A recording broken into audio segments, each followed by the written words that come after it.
ప్రభునామన చేరువచ్చిన మీకు అందరికీ కూడా మధుబాబు మినిస్ట్రీస్ తరఫున శుభాభివందనాలు. దేవుడు ఆత్మ కనుక ఆయన ఆరాధించేవాళ్ళం, ఆత్మతోనూ సత్యంతోనూ ఆరాధించుకుందాం. ఇది యోహాను సువార్త 4:24 ప్రకారం.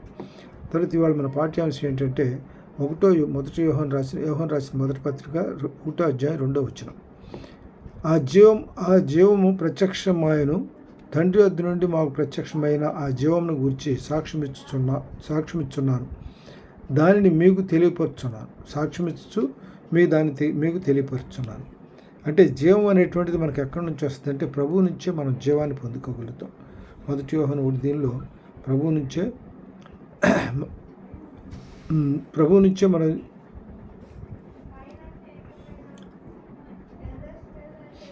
నుంచే మనం జీవాన్ని పొందుకోగలుగుతాం. మొదటి యోహాను 1వ అధ్యాయం 2వ వచనం.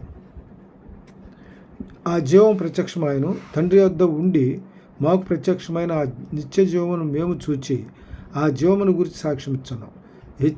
తండ్రి వద్ద మాకు ప్రత్యక్షమైన నిత్య జీవమును మేము చూచి, జీవం ప్రత్యక్షమైంది. ఆ జీవం ఎవరు? ప్రభు అయిన యేసుక్రీస్తే. జీవం ప్రత్యక్షమైన తండ్రి వద్ద ఉండి మాకు ప్రత్యక్షమైన ఆ నిత్య జీవమును మేము చూసాం. ఎవరు? అపోస్తులైన శిష్యుల గురించి చెప్తున్నాడు. అందులో ముఖ్యంగా యోహానును, పేతురును, యాకోబు వీళ్ళు ముగ్గురు కూడా ఆయన ప్రియమైనటువంటి శిష్యులు. అందులో ఆయన చూసిన దాన్ని, విన్నదాన్ని యోహాను మనకి తెలియపరుస్తున్నాడు. ఇక్కడ జీవను గురించి సాక్ష్యం ఇస్తూ దాన్ని మీకు తెలియపరుచున్నాను అంటే మాతో దీనిలో 1వ వచనంలో మనకి కుమార్ జీవం చెప్తాడంటే జీవవాక్యమును గూర్చినది ఆది నుండి ఏది ఉండనో మేమేది వింటిమో, కనులారా ఏది చూచితమో, ఏది నిదానించి కనుగొంటిమో, మా చేతులు ఏని తాకి చూచినో అది మీకు తెలియజేస్తున్నాం. ఆ జయమే ప్రభు అయిన యేసుక్రీస్తు. ఈ శిష్యులందరూ ఆయనతో పాటే ఉన్నారు, ఆయనతో పాటే నడిచారు. ఆయన 33.5 సంవత్సరాలు కూడా శిష్యులు ఆయనతో పాటే ఉన్నారు. తర్వాత ఆయనతో పాటే ఉన్నారు. అందువల్ల ఇక్కడ దీన్ని ఆ జీవాన్ని గురించి చెప్తున్నాడు యోహాను భక్తుడు. అంటే యోహాను ఆయన ప్రథమ శిష్యులు, ముఖ్యమైన శిష్యుల్లో యోహాను ఒకడు. ఆయనే చెప్తున్నాడు ఆయన గురించి. ఆయన ప్రత్యక్ష సాక్షి కదా ఆయనకి. ఆయన ఎమ్మటే ఉన్నాడు, ఆయనతోనే తిరిచాడు, ఆయనతోనే తిరిగాడు, ఆయనతోనే పరిచర్యలో పాలు పంచుకున్నాడు. అన్నిట్లోనూ ఆయన ఉన్నాడు కనుక ఆయన గురించి ఆయనకు తెలిసినటువంటి పూర్తి వివరణ ఇక్కడ మన సాక్ష్యం చెప్తున్నాడు ఆయన. దీనిలో యోహాను సువార్త యోహాను 5వ అధ్యాయం 20వ వచనంలో, మొదటి యోహాను 5వ అధ్యాయం 20వ వచనంలో ఏం చెప్తాడంటే, మనము దేవుని కుమారుడైన యేసుక్రీస్తున్న వారమై సత్యవంతుని యందున్నాం. ఆయనే జీవము కలిగినటువంటి దేవుడు. నేనే మార్గమును సత్యమును జీవమునై ఉన్నాడని చెప్పి సెలవిచ్చాడు కదా. యోహాను సువార్త 14వ అధ్యాయం 6వ వచనంలో ఆయనే నిజమైన దేవుడును నిత్యము జీవమును ఉన్నాడు. ఆయనే చెప్పాడు, నేనే జీవము కలిగినటువంటి, నేనే మార్గమును సత్యమును జీవనై ఉన్నాడని చెప్తున్నాడు కదా. దేవుడు నిత్య జీవమై ఉన్నాడు ఆయన. తర్వాత దీనిలో ఇంకోటి ఏంటంటే యోహాను సువార్త 1వ అధ్యాయంలో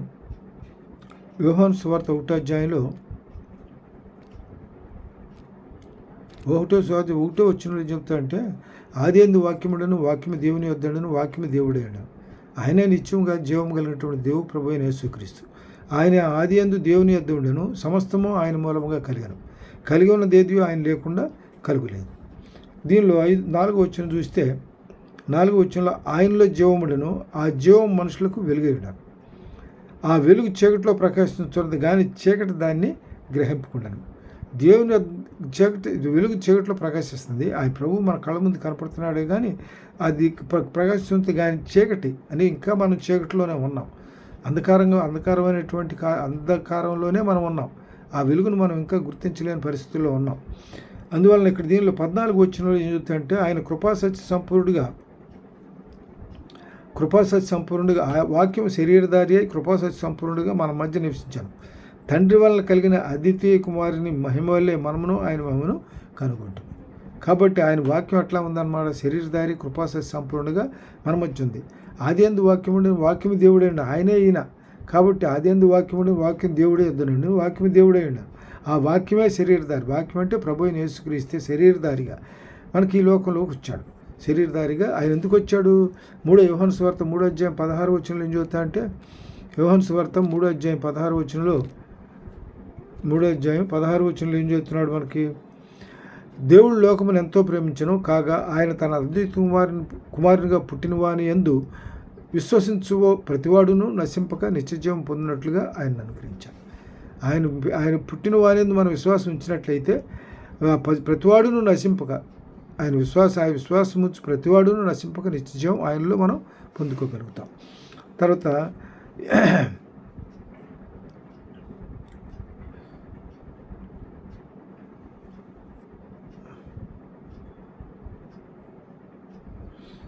దీనిలో ఇంకోటి అంటే యోహాను సువార్త 14:6 ఏం చెబుతున్నాడు మనకి, అది 14:6 ఏం చెబుతాడంటే నేనే మార్గమును సత్యమును జీవమునై ఉన్నానని చెప్తాడు.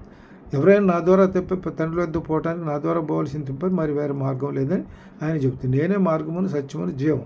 మార్గం ఆయనే, సత్యం ఆయనే, జీవం కూడా ఆయనే. ఆయన ద్వారానే మనం ఏదైనా సాధించగలుగుతామని, ఆయన లేకుండా మనకి ఏమి చేయలేం. తర్వాత దీనిలో చెబుతాడు యోహాను సువార్త 15వ అధ్యాయం ఏం చెబుతాడంటే, యోహాను సువార్త 15వ అధ్యాయంలో చూద్దాం. నేను నిజమైన ద్రాక్షవల్లిని, నా తండ్రి వ్యవసాయకుడు. నాలో ఫలింపని ప్రతి తీగను ఆయన తీసి పారవేయను. ఫలించు ప్రతి తీగ మరి ఎక్కువగా ఫలింపాలని దానిలోని పనికిరాని తీగను తీసివేయను. నేను మీతో చెప్పిన మాటను బట్టి మీరు ఇప్పుడు పవిత్రులైనారు. నా యందు నిలిచిండుడి, మీ యందు నేను నిలిచుందును. తీగ ద్రాక్షవల్లిలో నిలిచి ఉంటేనే కానీ తనను తానే ఎలాగ ఫలింపదో అలాగే నా యందు మీరు నిలిచి ఉంటేనే కానీ మీరు ఫలింపదు. ఆయనలో మనం నిలిచి ఉండాలి. అంతే తప్పితే ఆయనకి భిన్నంగా మనం ఏది చేయలేం. కాబట్టి దీనిలో ఇంకో మాట చూద్దాం. మన దీనిలో యోహాను సువార్త 5వ అధ్యాయం 21వ వచనం చూద్దాం. యోహాను సువార్త 5వ అధ్యాయం 21వ వచనంలో చూస్తే 21లో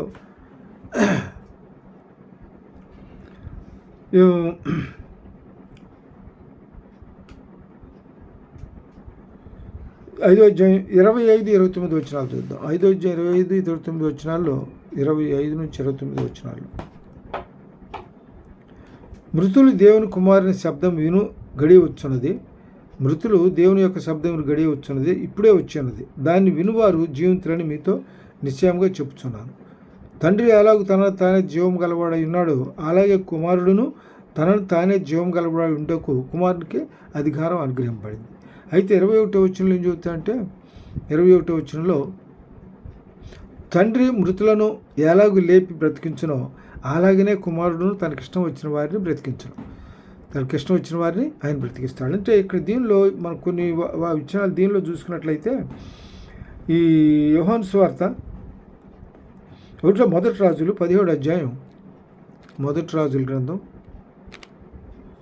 మొదటి రాజులు 17వ అధ్యాయం 21-22 వచనాలు. 17వ అధ్యాయం 21-22 వచనాల్లో చూద్దాం.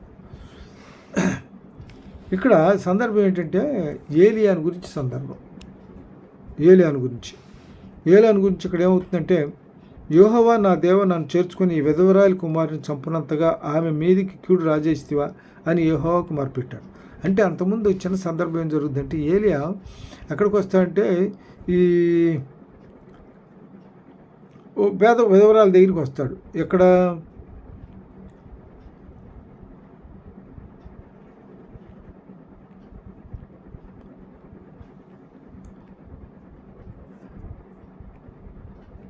పేదవాళ్ళకి ఈవిడ సారెపేత విధవరాలు. అక్కడ జరిగిన సందర్భం అంటే, అక్కడ దేవుడు ఇక్కడ ఏలియా ఏం చేస్తాడంటే బయలుదేవతలను చంపుతాడు. ఈ బయలుదేవతలను ఎవరు పోషించారు? అహాబు, యెజ్బేలు పోషిస్తారు. ఆ బయలుదేవతలను చంపిన తర్వాత ఈ యెజ్బేలు ఏమంటుందంటే, రేపు ఈ రోజుకి నిన్ను వారిలో ఒకరినిగా చేస్తాను అని చెప్పి శపథం చేస్తుంది. అప్పుడు ఆయన భయపడిపోయి ఏం చేస్తాడంటే బయలుదేరి ఇక్కడ సారెపతికి వస్తాడు. సారెపతికి వచ్చే ముందు దేవుడు ఏం చెబుతాడంటే, సారెపతిలో విధవరాలకు నేను సలహా చెప్పాను, నువ్వు అక్కడ పోయి సారెపతిలో ఉండమని చెప్తాడు. సారెపతిలోకి వచ్చిన తర్వాత సారెపతి వచ్చినాక అక్కడ పట్నం గవర్నర్ దగ్గర రాగా ఒక విధవరాలు అతను కట్లేరుచుంటా చూసి ఆమెను పిలిచి త్రాగుటికై పాత్రలో కొంచెం నీళ్లు నాకు తీసుకురామని వేడుకుంది. పాత్ర తాగటానికి నీళ్లు తెచ్చిపెట్టమన్నాడు. ఆమె నీళ్లు తేబోచుండగా అతను ఆమెను పిలిచి నాకు ఒక రొట్టె ముక్కను కూడా తీసుకొచ్చి రామన్నాడు. ఆకలిగా ఉన్నాడు కదా, రొట్టె ముక్కను తీసుకొని రమ్మని చెప్పాడు. అప్పుడు ఆవిడేం చేసిందంటే, పిండిలో కొద్దిగానే ఉంది, అది పిండిలో కొద్దిగా నేను చేసుకొని నేను నా పిల్లోడు తింటే సరిపోతే తర్వాత ఇంక లేదు, నాకు ఇవ్వటానికి కూడా లేదని చెప్పి చెప్పుద్ది. అదే చేసుకోవడానికి పొలాలు ఏరుకోవడానికి వచ్చానని చెప్పింది. అప్పుడు ఏలీ ఆమెతో ఎట్లని భయపడవద్దు, నువ్వు పోయి నేను చెప్పినట్టు చేయమంటాడు. అందులో ఒక చిన్న అప్పమ్మ ఒకటి చేసి నా దగ్గర తీసుకురా, నేను తింటాను, తర్వాత నేను నీ బిడ్డకు అప్పములు చేసుకుని అన్నాడు. అయితే ఇక్కడ ఏం చేస్తా అంటే ఆ రొట్టెని తీసుకొని ఏం చేస్తా అంటే కృతంతాస్తు చెల్లించి తీసుకొని తింటాడు. అది ఇక్కడ ఏమవుద్దంటే ఆశీర్వదించబడుతుంది. ఈ రొట్టె పిండి బిడ్డకు అప్ప దీనిలో అయిన తర్వాత తొట్టిలో పిండి తక్కువ కాదు, భూమి మీద యెహోవా వర్షం కురిపించే వరకు, అంటే అంతకుముందు వర్షం లేదు, కరువు కాటకాలతో ఉంది. యెహోవా వర్షం కురిపించేంత వరకు కూడా ఈయన దీనికి స్తుతించాడు కదా, ప్రభు కృతజ్ఞత స్తుతించి తిన్నాడు కదా. కాబట్టి తొట్టిలో పిండి తక్కువ కాలేదు, బుడిలో నూనె అయిపోలేదు. అంటే 3.5 సంవత్సరాలు వర్షం కురియనంత వరకు, కరువు ఉన్నంతకాలం తొట్టిలో పిండి ఉంది, బుడిలో నూనె ఉంది. ఆమె తింటమే కాకుండా, ఆమెతో పాటు నేను అనుకుంటా ఆమె తింటమే కాకుండా పక్కనున్నారు కూడా ఆమె దగ్గర ఆహారం దొరుకుతుంది, వెళ్దామని చాలామంది వచ్చి తిని ఉండవచ్చు కదా. అందువల్ల ఏంటంటే ఆ తొట్టిలో పిండి దేవుని ఆశీర్వదించబడింది, అది స్తుతించి ఆశీర్వదించబడినటువంటి పిండి అది. అందువలన అక్కడ ఏమవుతుందంటే అదంతా జరుగుతుంది. ఆ తర్వాత ఏమవుతుందంటే ఒకసారి ఆ కుమారుడు తర్వాత ఇంటి యజమానురాలైన ఆమె కుమారుడు రోగే ప్రాణము నిలువ జాలనంతగా వ్యాధి గలవాడయ్యాడు. వ్యాధి గలవాడిన పిల్లవాడు ఏమవుతాడంటే అప్పుడు అవంతి, దైవజనుడా నా యొద్దకు నీవు రానిమిత్తమేమి, నా పాపము నాకు జ్ఞాపం చేసి నా కుమారుని చంపటికై నా యొద్దకు వచ్చితివా అని మనవి చేయగా, అప్పుడు ఏలేమని ప్రార్థిస్తాడంటే ప్రభువుని అడుగుతాడు. బిడ్డను చేతికిమ్మని చెప్పి ఆమె కవిటిలో వాడిని తీసుకొని తానున్న పై అంతస్తు గదిలోనికి పోయి తన మంచం మీద వారిని పరుండు పెట్టి, యెహోవా నా దేవా, నన్ను చేర్చుకొని నీ విధవరాలి కుమారుని చంపనంతగా ఆమె మీది కీడు రాజేసితివా అని యెహోవాకు మొరపెట్టాడు. అప్పుడు ఆయన ఏం చేశాడు, చిన్నవాని మీద ముమ్మారు తాను పారచాచుకొని, యెహోవా నా దేవా, నా మొర్ర ఆలకించి చిన్నవాని ప్రాణమును మరలా రానిమ్మని యెహోవాకు ప్రార్థించాడు. అంటే దేవుడు ఇక్కడ ఏం చేశాడంటే 21వ వచనంలో ఏం చెప్పాడు మనకి, దీనిలో యోహాను సువార్త ఆయన ప్రేమించే బిడ్డలను ఆయన బ్రతికిస్తాడని చెప్పాడు. యోహాను సువార్త 21లో ఏం చెబుతున్నాడు మనకి, యోహాను సువార్త 5:21లో 5వ అధ్యాయం 21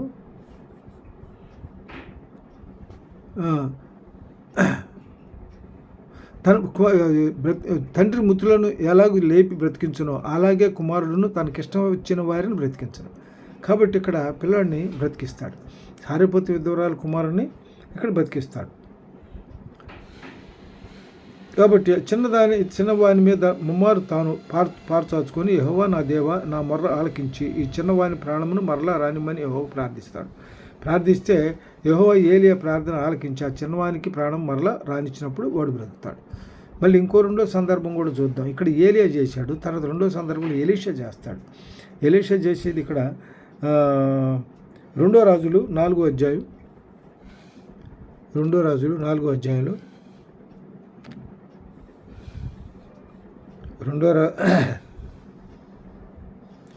రాజులు 4వ అధ్యాయంలో 4వ అధ్యాయం 32 నుంచి 35 వచనాలు, 32 నుంచి 35 వచనాలు. ఎలీషా ఇంట చూచి బాలుడు మరణమై ఉండి తన మంచం మీద పెట్టబడి ఉండుట చూచి, అంటే ఇక్కడ చిన్న సందర్భం ఏంటంటే ఏలియాకి వీళ్ళ పరిచయం ఏంటి, ఈయన ఏం చేస్తాడంటే దైవజనుడు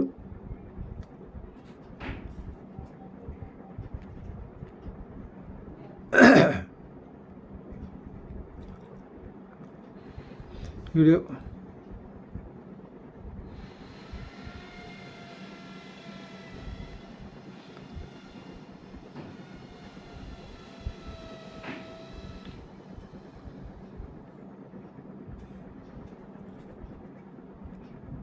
ఇక్కడ ఏమంటుందంటే ఈవిడ కాగా ఆమె తన పెనిమిటిని చూచి, మన యొద్దకు వచ్చి పోవచ్చున్న వాడు భక్తిగల దైవజనుడు నేను ఎరుగుదును.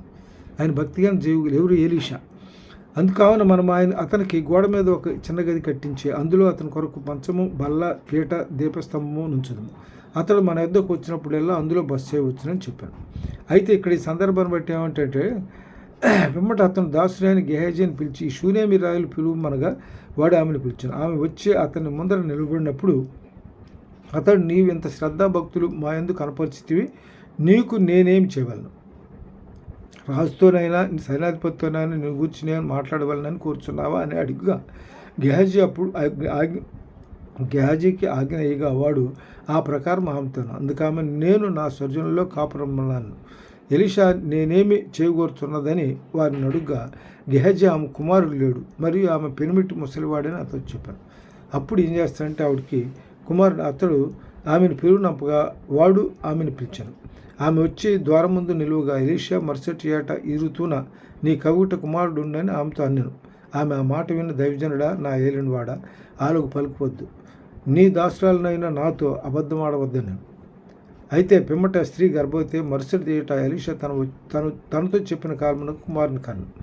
ఆ బిడ్డ ఎదిగిన తర్వాత ఒకనాడు కోత కోయు వారి యొద్దనున్న తండ్రి దగ్గరకు పోయి అక్కడ ఉండగా వాడు నా తల పోయేనే అని తన తండ్రితో చెప్పాడు. అతడు వారిని ఎత్తుకొని తల్లి యొద్దకు తీసుకొని పొమ్మని అతను పలికాను. చెప్పగా వాడు ఆ బాలుని ఎత్తుకొని తన తల్లి యొద్దకు తీసుకొని పోయాను. పిల్లవాడు మధ్యాహ్నం మరలా వరకు తల్లి తొడ మీద పండుకొని ఉండి చనిపోయాడు. అప్పుడు ఆ సందర్భంలో ఈవిడ ఈ మాట అంటుంది. అప్పుడు ఆమె పిల్లవాడిని దైవజనం నుంచి మంచం మీద పెట్టి తలుపు వేసేసి ఏం చేస్తుందంటే దైవజనం దగ్గర పరిగెత్తుకుంటూ వస్తుంది. దైవ దగ్గర పరిగెత్తుకుంటూ వచ్చిన తర్వాత అక్కడ ఈ మాట మాట్లాడుతుంది.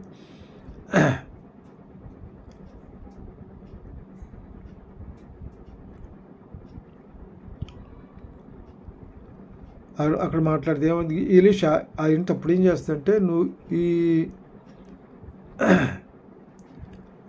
దీనిలో తల్లి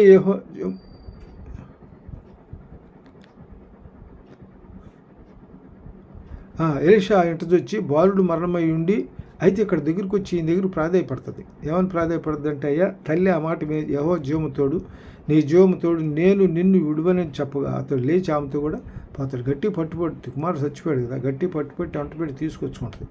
అప్పుడు ఆయన ఎలీషా ఇంటికి వచ్చి బాలుడు మరణమై ఉండి తన మంచం మీద పెట్టుబడి ఉండుట చూచి తానే లోపలికి పోయి వారిద్దరే లోపల ఉండగా తలుపు వేసి యెహోవాకు ప్రార్థన చేసి ఈయన కూడా అక్కడ ఏలియా ప్రార్థన చేశాడు, పిల్లడు బ్రతికిచ్చాడు. ఎలీషా కూడా ప్రార్థన చేశాడు. దేవుడు లోపలికి వారిద్దరే పోయి లోపల తలుపు వేసి యెహోవాకు ప్రార్థన చేసి మంచం మీద ఎక్కి బిడ్డ మీద తను చాచుకొని తన నోరు వాని నోటి మీదను తన కండ్లు వాని కండ్ల మీదను తన చేతులు వాని చేతుల మీదను ఉంచి బిడ్డ మీద పొడుగ్గా పడుకొనగా ఆ బిడ్డ ఒంటికి బెట్ట పుట్టాను. తాను దిగి ఇంట్లో యువతల నుండి అవతల ఒకసారి తిరిగి నడిచి మరలా మంచం మీద ఎక్కి వాని మీద పొడుగ్గా పండుకొనగా బిడ్డ 7 మార్లు తుమ్మి కళ్ళు తెరిచాను. అప్పుడు అతడు గెహజీని పిలిచి ఆ షూనేమీయురాలిని పిలుచుకొని రమ్మనగా వాడు ఆమెను పిలిచాను. ఆమె అతన్ని వద్దకు రాగా అతడు నీ కుమారుని ఎత్తుకోనమని ఆమెతో చెప్పాడు. అంటే ఈ విధంగా ఇక్కడ ఏం చేసి దేవుడు ఆయన దీనిలో 21లో చెప్తాడు కదా, 5:21లో చెప్పినట్టుగానే ఆయన ప్రేమించిన బిడ్డలను ఆయన బ్రతికిస్తాడు. ఈయన ఇక్కడ సందర్భం బ్రతికిస్తాడు. తర్వాత ఇంకోటి కూడా సందర్భం లాజరును గురించి తీసుకున్నట్లయితే యోహాను సువార్త 11వ అధ్యాయంలో లాజరును గురించి చెప్తాడు. 11వ అధ్యాయం 43 నుంచి 43 నుంచి చూద్దాం. 8వ అధ్యాయం యోహాను సువార్త 11వ అధ్యాయం 43 నుంచి.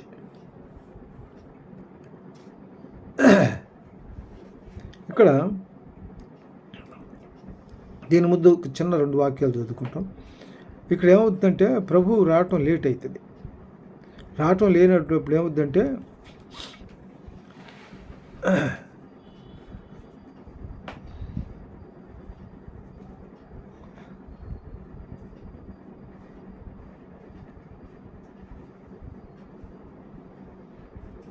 ఇక్కడ 32 వచ్చిన యోహాను సువార్త 11వ అధ్యాయం 32 వచ్చిన చెబుతాడు. అంతటా మరియా యేసు ఉన్న చోటికి వచ్చి ఆయన చూచి ఆయన పాదముల మీద పడి ప్రభువా నీవు ఇక్కడ ఉన్న ఎడల నా సహోదరుడు చావకుండును అని. సహోదరుడు నువ్వు ఉన్నట్లయితే అందుబాటులో ఉంటే సహోదరుడు చావకుండా ఉండేవాడని వాళ్ళు ఆశపడ్డారు. అయితే ఇక్కడ 40వ వచనంలో ఏం చెబుతాయంటే ఇక 40వ వచనంలో అందుకు యేసు నీవు నమ్మిన ఎడల దేవుని మహిమ చూతువని నేను నీతో చెప్పలేదా అని ఆమెతో అంటాడు. నీతో నువ్వు నమ్మితే నువ్వు ఇక్కడ ఉంటే తమ్ముడు చచ్చిపోయాడు కాదు బ్రతికుండేవాడు అని చెప్పని చెప్పుద్ది.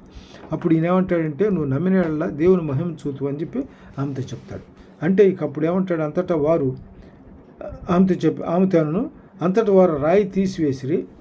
ఆయన ఏం చేస్తాడంటే దేవుని మహిమ చూతుని ఆమెతోను అంతటా వారు రాయి తీసివేసిరి. యేసు కన్నులు పైకి తండ్రి నీవు నా మనవి వినినందున నీకు కృతజ్ఞతాస్తుతులు చెల్లించున్నాను. నీవెల్లప్పుడూ నా మనం వినుచున్నావని నేను ఎరుగుదును. కానీ నీవు నన్ను పంపితివని చుట్టూ నిల్చొని ఈ జనసమూహం నమ్మునట్లు వారి నిమిత్తమై ఈ మాట చెప్తున్నాను. ఆయన అలాగూ చెప్పి లాజరు బయటికి రమ్మని బిగ్గరగా చెప్పగా చనిపోయిన వాడు కాళ్ళు చేతులు ప్రేత వస్త్రములతో కట్టబడిన వాడే వెలుపలికి వచ్చాను. అతని ముఖమునకు రుమాలు కట్టుండినో అంతటి యేసు మీరు అతని కట్లు ఇప్పి పోనీయుడని వారితో చెప్పాను. కాబట్టి మరియా యొద్దకు వచ్చి ఆయన చేసిన కార్యము చూచి యూదులలో అనేకులు ఆయన యందు విశ్వాసము ఉంచారు. ఇక్కడ ఏంటంటే ప్రేమించిన బిడ్డని లాజరును కూడా బ్రతికిస్తాడు. అవి సందర్భాలు. తర్వాత ఇంకోటి ఏంటంటే ఆయన జీవము కలిగినటువంటి దేవుడిని చెప్పడానికి మనకి ఈ ఉదాహరణలు. లూకా సువార్త 8వ అధ్యాయం లూకా సువార్త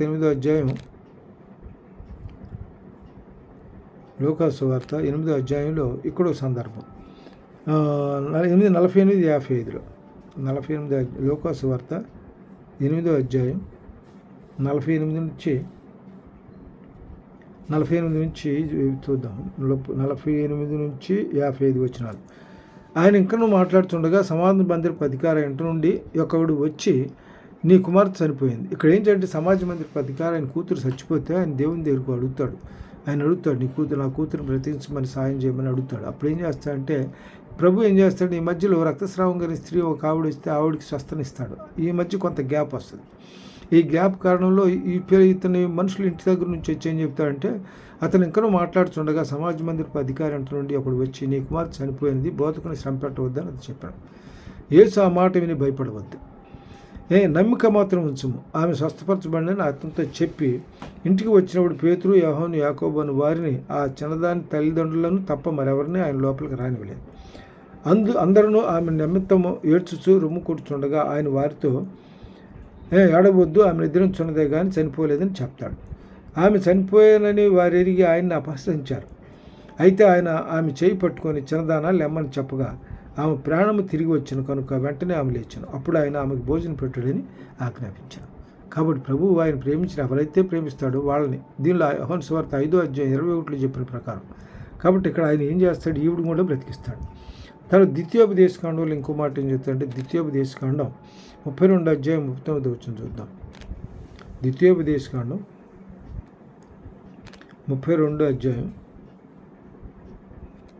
39వ వచనం.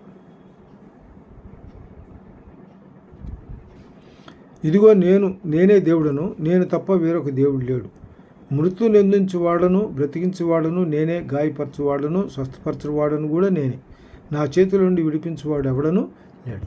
కాబట్టి వాళ్ళు చచ్చిపోయారు, ఆయనే బ్రతికించాడు. చచ్చిపోయిన వాళ్ళని ఆయన బ్రతికించాడు.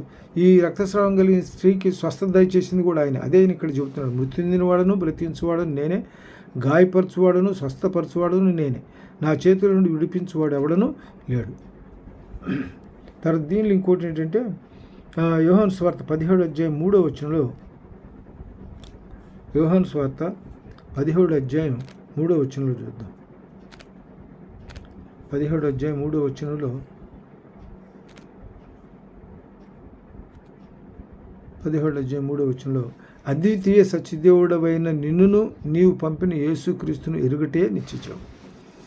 ఆయన పంపింది ఎవరు? ప్రభు నిత్యజీవుడైన దేవుడు యేసు. ప్రభు అద్వితీయ సత్యదేవుడు అయిన నిన్ను పంపిన యేసుక్రీస్తుని ఎరుగటే నిత్యజీవం. నిత్యజీవం అంటే అనబట్ట సత్యదేవుడైన దేవుడిని ఎరగటం, ఆయన కుమారుడిని ఎరగటమే నిత్యజీవం.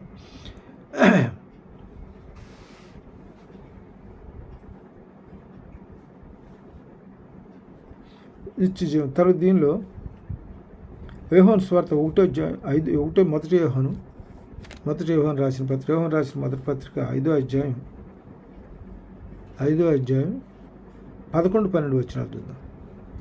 దేవుని కుమారుని అంగీకరించిన వాడు జీవం గలవాడు. ఆయన సత్యదేవుని మనం జీవం కలిగిన దేవుడికి మనం అంగీకరిస్తున్నాం. కాబట్టి దేవుని కుమారుని అంగీకరించేవాడు జీవం గలవాడు. దేవుని కుమారుని అంగీకరింపని వాడు జీవము లేనివాడే. దేవుని కుమారుని ఎవరైతే అంగీకరిస్తారో వాడు జీవం కలిగిన వాడు. దేవుని కుమారుని నామమందు విశ్వాసముంచు మీరు నిత్య జీవము గలవారని తెలుసుకున్నట్లు నేను ఈ సంగతి మీకు వ్రాయిస్తున్నాను. కాబట్టి ఆయన గురించి తెలుసుకొని నిత్యజీవం గల వారిని ఎవరైనా తెలుసుకున్నట్లు దేవుని కుమారుని నామందు విశ్వాసముంచు మీరు, ఎవరైతే దేవుని కుమారుని యందు విశ్వాసం ఉంచుతారో ఆయన మన కోసం పుట్టి ఈ లోకానికి వచ్చి ఏం చేస్తాడు? మరి శిలువ మరణం పొందినంతగా శ్రమలు అనుభవించి మరణించి సమాధి చేయబడి తిరిగి 3వ దినాలు లేచాడని ఆయన దేవుని కుమారుడని మనం నమ్మాలి. దేవుని కుమారుడు. అప్పుడు దేవుని కుమారుని నామందు విశ్వాసం ఉంచి మీరు నిత్యజీవం గలవారని తెలుసుకున్నట్లు నేను ఈ సంగతులు మీకు వ్రాయిచున్నాను. ఆయన బట్టి మనకు కలిగిన ధైర్యం ఏదనగా ఆయన చిత్తానుసారముగా మనం ఏది అడిగినానో ఆయన మన మనవి ఆలకిస్తాడు. మనం ఏదైనా మన చిత్తానుసారంగా ఏది అడిగినా ఆయన మన మనవి ఆలకిస్తాడు. తర్వాత దీనిలో ఇంకోటి ఏంటంటే మొదటి యోహాను రాసిన పత్రిక 2వ అధ్యాయం 23-25 వచనాలు చూద్దాం. 23, 24, 25.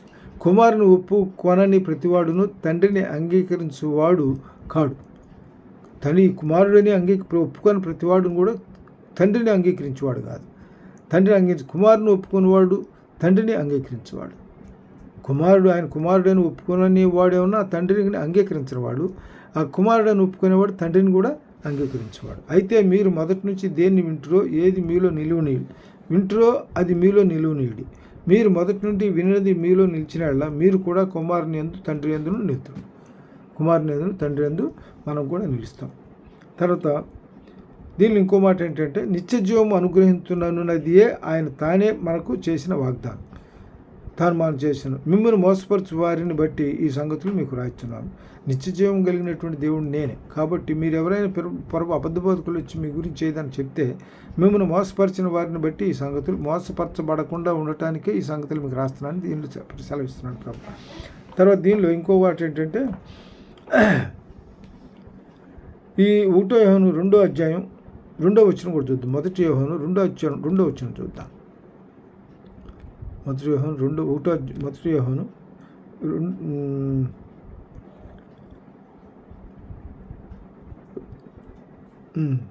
తర్వాత మత్తయి సువార్త 25వ అధ్యాయం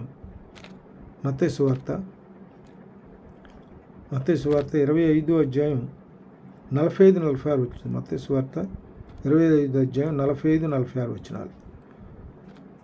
దీనిలో అందుకని మిక్కిలి అల్పులైన దీనిలో సందర్భం ఏంటంటే అందుకు వారు ప్రభు మేము ఎప్పుడు నీవు ఆకలి ఇక్కడ సందర్భం 25వ అధ్యాయంలో ఏం చేస్తా అంటే 25వ అధ్యాయంలో ప్రభు వీళ్ళని గొర్రెల్ని మేకలను వేరు చేస్తాడు. గొర్రెల మేకలను వేరు చేసి దీనిలో చూద్దాం, అది కూడా చూద్దాం. అప్పుడు ఆయన ఎడవైపు ఉన్న వారిని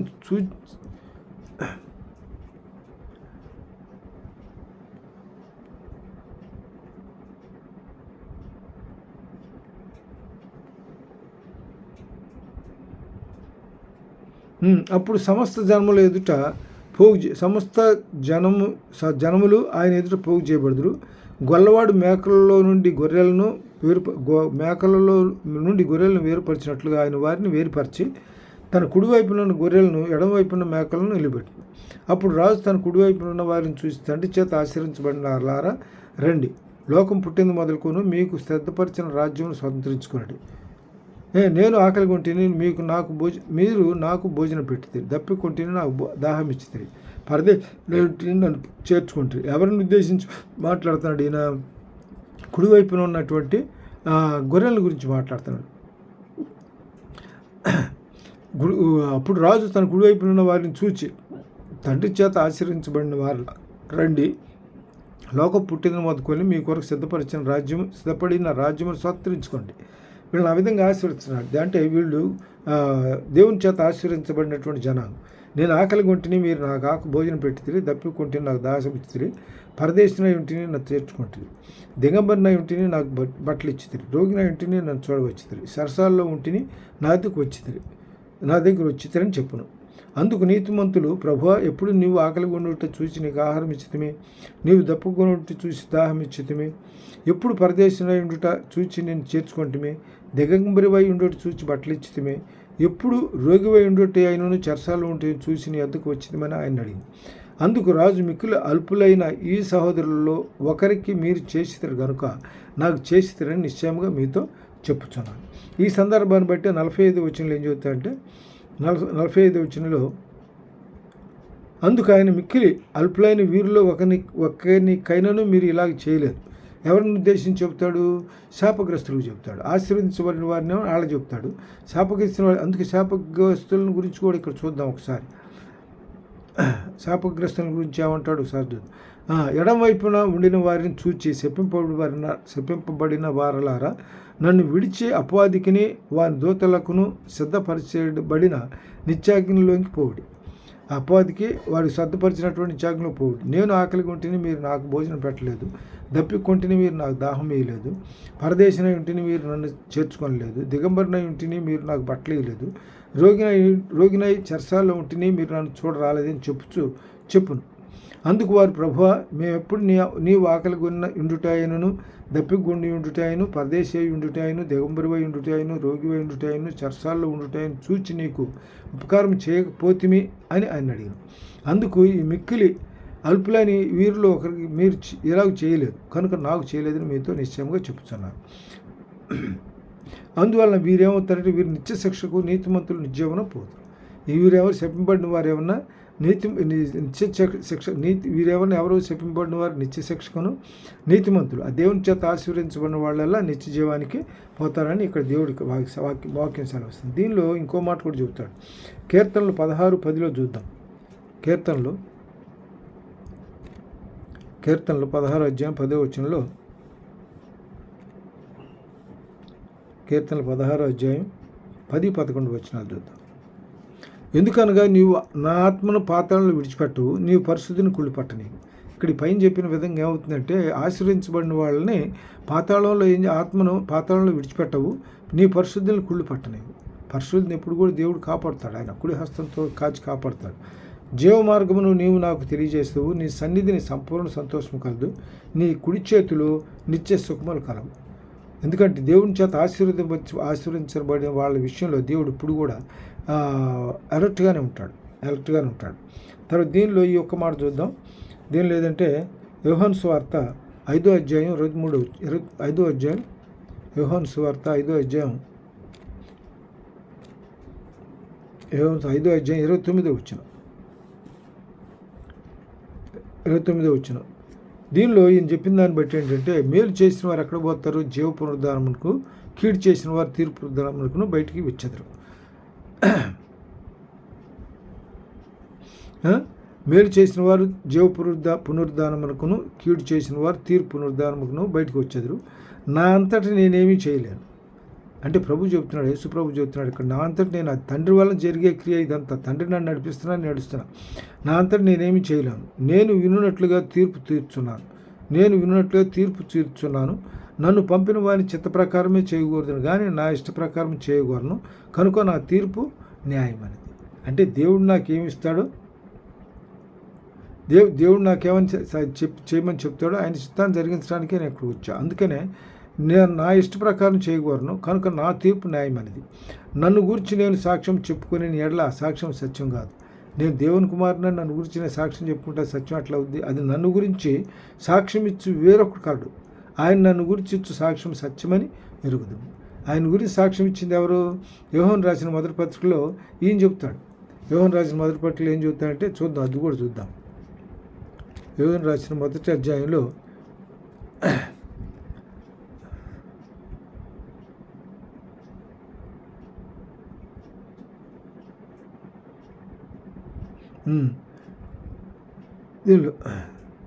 దీనిలో 4వ వచనం చూద్దాం. ఆయనలో జీవముడను, ఆ జీవం మనుషులకు వెలుగై ఉండను. ఆ వెలుగు చీకటిలో ప్రకాశించుంది కానీ చీకటి దాన్ని గ్రహింపుకున్నారు. దేవుని యొద్ద నుండి పంపబడిన యొక్క మనుషుడు ఉండను, అతని పేరు యోహాను. అతని బాప్తీసం ఇచ్చేటువంటి యోహాను. అతని మూలముగా అందరూ విశ్వసించినట్లు అతడు వెలుగును గూర్చి సాక్ష్యం ఇచ్చడానికి సాక్షిగా వచ్చాను. వెలుగు అంటే ఎవరు? ఇక్కడ వెలుగును సాక్ష్యం ఇచ్చి ప్రభు యేసు ప్రభువే. యేసు ప్రభుని గురించి ఎవరు సాక్ష్యం ఇచ్చారు? బాప్తీసం ఇచ్చి యోహాను సాక్ష్యం ఇచ్చాడు. ఆయన మళ్ళీ ఇంకో మాట ఏమంటున్నాడు? అతడు వెలుగై ఉండలేదు కానీ ఆ వెలుగును గురించి సాక్ష్యం ఇచ్చడానికి అతడు వచ్చాను. నిజమైన వెలుగు ఉండను, అది లోకమునకు వచ్చు ప్రతి మనిషిని వెలిగించను. ప్రతి మనిషిని వెలిగించే ఎవరు? ప్రభు అయిన యేసుక్రీస్తు వారే. ఆయన లోకములో ఉండను, లోకము ఆయన మూలముగా కలిగను, కానీ లోకము ఆయన తెలుసుకోలేదు. ఆయన తన స్వకీయుల యొద్దకు వచ్చాను, ఆయన స్వకీయులు ఆయనను అంగీకరింపలేదు. తను అందరూ అంగీకరించరు వారందరికీ, అనగా తన నామందు విశ్వాసం ఉంచిన వారికి దేవుని పిల్లలగుటకు ఆయన అధికారం ఇచ్చాను. వారు దేవుని వలన పుట్టిన వారే కానీ రక్తం వలనను శరీర వలనను మనుష్య వలన పుట్టినవారు కారు. ఇక్కడికి సందర్భం ఏంటంటే, ఎవరైతే ఆత్మ మూలంగా నీటి మూలంగా బాప్తిసం పొందుతారో మరో జన్మ ఎత్తాలి. 3వ యోహాను సువార్త 3వ అధ్యాయం 3వ వచనంలో చూద్దాం. చూడండి, యోహాను సువార్త 3వ అధ్యాయం 3వ వచనంలో, అందు యేసు ఒకంతో కూడా కొత్తగా జన్మిస్తే కానీ అతడు దేవుని రాజ్యం చూడలేడు. అంటే కొత్తగా జన్మించడం అంటే ఇక్కడ ఏమంటాడు? ఎవరితో చెప్తారు ఈ మాట? నికోదేముతో చెప్తాడు. నికోదేము అంటాడంటే ఇక్కడికి వచ్చిన తర్వాత 1-2 వచ్చిన యూదులు అధికారి అయిన నికోదేమును పరిచయుడు ఒకడును. అతడు రాత్రి అందు అతని యొద్దకు వచ్చి, బోధకుడా, నీవు దేవుని యొద్ద నుండి వచ్చిన బోధకుడు అని మేము మెరుగుదాం. దేవుడు అతనికి తోడై ఉంటేనే కానీ నీవు చేస్తున్న ఈ సూచక్రియలు ఎవరిని చేయలేడని అతనితో చెప్పాను. అందుకు యేసు, అతనితో ఒక్కడు కొత్తగా జన్మిస్తేనే కానీ అతడు దేవుని రాజ్యం చూడలేరని నీతో నిశ్చయంగా చెబుతున్నాడు. అందుకు నికోదేము, ముసలివాడినైన మనుషుడు ఎలాగ జనింపగలడు? రెండవ మారు తల్లి గర్భంలో ప్రవేశించి జనింపగలడా అని ఆయన అడుగగా, ఆయన ఏమంటాడంటే ఇట్లనను, ఒకడు నీటి మూలముగాను ఆత్మూలముగాను జన్మిస్తేనే కానీ దేవుని రాజ్యంలో ప్రవేశింపలేడు నీతో నిశ్చయంగా చెబుతున్నాడు. ఇక్కడ ఏమిటనమాట? ఆయన ఎట్లా అంటే, ఇక్కడ మొదటి అధ్యాయంలో చూద్దాం. యోహాను సువార్త 1వ అధ్యాయంలో ఇప్పుడు ఇందాక మనం చెప్పుకున్నది.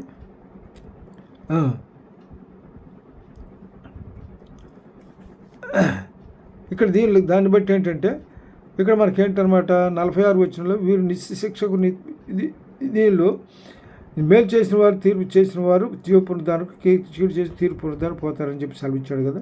అందులో కాబట్టి ఇక్కడ ఏంటన్నమాట, వీళ్ళు ఏమన్నా వేరు చేయబడిన వాళ్ళు, శాపగ్రస్తులైన వాళ్ళు మేకలు, ఆశీర్వదించబో గొర్రెలు. కాబట్టి వీళ్ళు ఏమన్నా నిత్యజీవానికి వెళ్తారు, వీళ్ళు ఏమన్నా నరకానికి వెళ్ళిపోతారు. అందువల్ల ఇది ఈయన చెప్పింది నేను చేసింది కాదు, నా తండ్రి వాళ్ళని చేసిన ఈ క్రియ అంటాడు. అందువల్ల నా గురించి నేను సాక్ష్యం చెప్పుకోవటం కాదు, నా గురించి వేరే సాక్ష్యం. ఎవరు ఆ సాక్ష్యం చెప్పింది? ఎవరు? బాప్తిసం ఇచ్చే యోహాను జకర్య ఎలిజబెత్లు పుట్టినవాడు. ఈయనకంటే 8 నెలలు ఎంతో ముందు అతను పుడతాడు. ఈయన కోసం ఈ దేవుడు ఏర్పాటు చేసుకొని ఈయన గురించి ప్రచారం చేసినవాడు ఆయన. అందువల్ల ఇక్కడ దీనిలో ఇంకో మాట, చివరి మాటగా రోమీయులకు రాసిన పత్రిక 6వ అధ్యాయం 23 చూసింది చూద్దాం. రోమీయులకు రాసిన పత్రిక 6వ అధ్యాయం 23వ వచనంలో, అయినను ఇప్పుడు పాపము నుండి విమోచింపబడి దేవునికి దాసులైనందున పరిశుద్ధత కలుగుటే మీకు ఫలము, దాని అంతము నిత్యజీవం. అయినను 23వ వచనం చూద్దాం. ఏలైనగా పాపం వలన జీతం మరణము, అయితే దేవుని కృపావరము మన ప్రభు అయిన యేసుక్రీస్తునందు నిత్యజీవం. పాపం వలన మనం అంటే ఎన్ని పాపాలు చేసినా ఏం చేసినా కూడా దేవుని యొక్క ఆ కృపావరం ప్రభు యేసునందు నిత్యజీవాన్ని పొందుకోగలుగుతాం. ఏలైనగా పాపం వలన జీతం మరణము, అయితే దేవుని కృపావరం మన ప్రభు అయిన యేసుక్రీస్తునందు నిత్యజీవం. అసలు మరణం ఎట్లా వస్తుంది? వాడు ఏంటంటే దీన్ని యాకోబు రాసిన పత్రిక 1వ అధ్యాయంలో చూద్దాం. యాకోబు రాసిన పత్రిక 1వ అధ్యాయంలో చూద్దాం. 1వ అధ్యాయంలో 8-9 వచనాలు.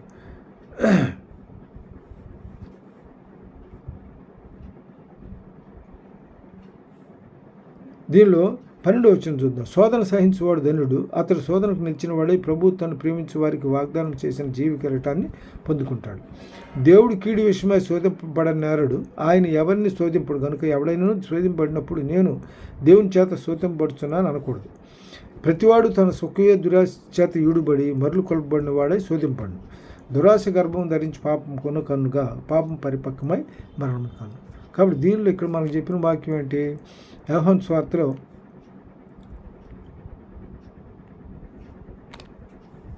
1వ అధ్యాయంలో యోహాను 5:29 మేలు చేసిన వాళ్ళని జీవ పునరుద్ధానికి, కీడు తీర్పు పునరుద్ధానికి. తర్వాత రోమీయులకు రాసిన పత్రిక 6వ అధ్యాయం 23లో, రోమీయులకు రాసిన పత్రిక 6వ అధ్యాయం 23లో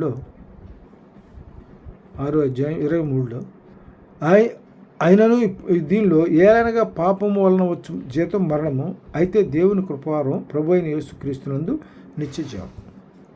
నిత్యజీవం. ఇందులో పాపం మరణం అనేటి అనమాట. దీనిలో ఇంకోటి రోమీయులకు రాసిన 5:12 ఏం చెప్తుందంటే, ఇట్లుండగా ఒక మనుషుని ద్వారా పాపం ద్వారా మరణము లోకములు ఎలా ప్రవేశించినో అలాగనే మనుషులందరూ పాపం చేసినందున మరణం అందరికీ సంప్రాప్తమైంది. మరణం అందరికి కూడా సంప్రాప్తమైంది. ఏలైనగా ధర్మశాస్త్రం అందునుక పాపము లోకములో ఉండను కానీ ధర్మశాస్త్రం లేనప్పుడు పాపము ఆరోగ్యపడదు. అయినను ఆదాము చేసిన అతిక్రమమును బోలి పాపం చేయని వారి మీద కూడా ఆదాము మొదలుకొని మోసే వరకు మరణమే లేదు. ఆదాము రాబో వాని గుర్తయినను, అయితే అపరాధం కలిగినట్లు కృపావరం కలగలేదు. ఎట్టనగా ఒకని అపరాధం వలన అనేకులు చనిపోయిన మరి ఎక్కువగా దేవుని కృపయు క్రీస్తును ఒక మనిషిని కృపచేతనైన దానము అనేకులకు విస్తరించాను. మరియు పాపం చేసి ఒకని వలన శిక్ష విధి కలిగినట్లు ఆ దానం కలగలేదు. ఏలనగా తీర్పు ఒక అపరాధం మూలముగా వచ్చినదై శిక్షా విధికి కారణమై, కృపావరమైతే అనేకమైన అపరాధముల మూలముగా వచ్చినదై మనుషులు నీతిమంతులుగా తీర్చబడటం కారణమై. అప్పుడు నీతిమంతులుగా ఎవరిని బట్టి నీతిమంతులుగా తీర్చబడి మొట్టమొదటి ఆదాము వల్ల లోపం సంప్రాప్తమైంది. ప్రభువైన యేసుక్రీస్తు వల్ల పాపం ఏమైందనమాట, పరిహరింపబడింది. ఆయన శిలువ మీద కార్చిన రక్తం వలన పాపం పరిహరించబడింది. ఆ విధంగా అందరం కూడా మనం రక్షించబడ్డాం. ఆయన రక్షణ అనేటువంటిది ఎఫ్సీఎల్ రాసిన 2:8 ఏం చెబుతాయంటే, రక్షణ అనేటువంటిది 2:8 ఏం చెబుతాయంటే, మీరు విశ్వాసం ద్వారా కృపచేతనే రక్షించబడి ఉన్నారు. ఇది మీ వలన కలిగింది కాదు, దేవుని వరమే. కాబట్టి అది మరి క్రియల మూలంగా కలిగింది కాదు, దేవుడు మనకు కలిగించిన వరమే. అందువల్ల మనమంతా రక్షించబడ్డాం. ఈ కొద్ది వాక్యం తన దేవుడు తన వినికిడిలో దీవించిన గాక. చిన్న ప్రార్థన చేసుకొని ముగించుకుందాం. మమ్మల్ని మిక్కులుగా ప్రేమించిన ప్రియపరలోకం తండ్రి, జీవము కలిగిన ఆయన మహిమ తండ్రి, అన్ని విషయములకు ఆధారపడుతున్నాను మా తండ్రి. నాయన జీవము కలిగిన తండ్రి, మీరు అన్ని విషయాలకు కారణభూతులు ప్రభావ. మీ వల్లనే మేము జీవాన్ని కలిగి ఉన్నాం. జీవించామంటే మీ వల్లనే నాయన. మీ కృప ఉచితమైన కృప బట్టి జీవించగలుగుతున్నాం. కాబట్టి నాయన ప్రతి దేశంలో విన్న ప్రతి ఒక్కరు కూడా విశ్వాసంలో కృపచేత రక్షింపబడినట్లుగా ప్రతి ఒక్కరిని కూడా మీ సన్నిధిలో జ్ఞాపకం చేసుకోండి. మేలు జరిగించండి. సమస్తం క్రమమర్జును మీ హస్తాన్ని తోడించి నడిపించి మా సుబుద్ధిని ఆధారం చేసుకోకుండా పూర్వహేతు మీద నమ్మకం ఉంచి మీ అధికారంలో నడుచుకుంటూ మీ రక్షణానుభవాన్ని అనుభవించే భాగ్యాన్ని మాకు దయచేయమని యేసు పరిశుద్ధ నామములో అడిగి వేడుకుంటున్నాం తండ్రి. ఆమేన్.